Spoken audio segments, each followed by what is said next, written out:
Ah, la nouveauté, ça fait du bien, ça donne envie de sortir et de découvrir autre chose. Et ici, ils ont tout compris pour cette première partie de la soirée. Nous sommes à l'Otium, rue Cujas. Donc je suis avec Nicolas, le Toulonnais. Alors, parle-nous de l'Otium. Est-ce qu'on trouve ça à Toulon?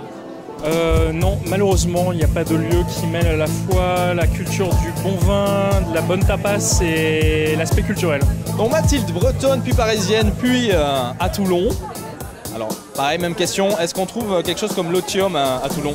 À Toulon, pas du tout, non. Il n'y a pas de vie culturelle et animée comme à Toulouse, apparemment. Alors, quand je suis arrivée, moi, j'ai beaucoup aimé le côté happening avec le live painting parce que je trouve que ça donne une dimension vraiment agréable, animée, etc. Côté ambiance, en fait, qui est vraiment sympa parce qu'il y a une dimension où les gens donnent l'impression de se mélanger. Il y a à la fois des gens qui sont branchés, il y a un petit peu tous les âges. Bon, Julien, on m'a dit que tu fréquentais le Pink Paradise à Paris. Alors, pour les soirées poker, mais ça... On connaît tous la ruse. C'est un peu différent du Pink Paradise. Ouais.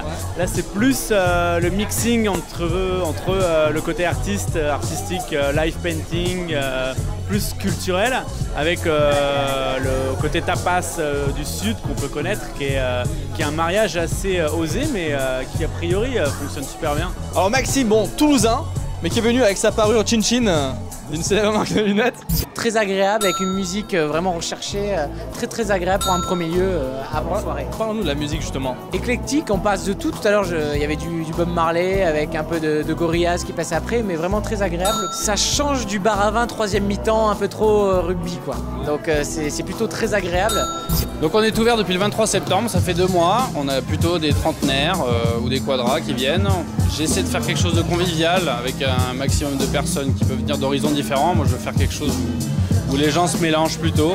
C'est pour ça que j'ai voulu faire quelque chose, pas forcément centré sur la soirée que le côté festif. Je veux que les gens repartent ici avec une grosse banane et puissent se dire bah, tiens, j'ai vu quelqu'un peindre, j'ai vu quelqu'un jouer une scène de théâtre ou me jouer une petite symphonie de Schubert. Voilà.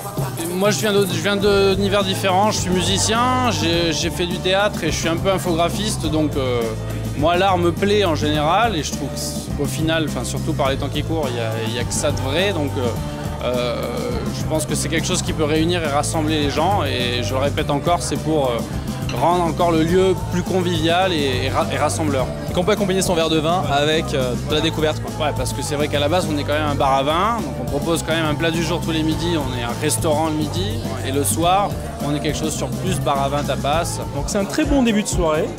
Les artistes qui sont présents ce soir sont plutôt excellents. Le vin est bon, les tapas avec les pimientos sont vraiment sympathiques.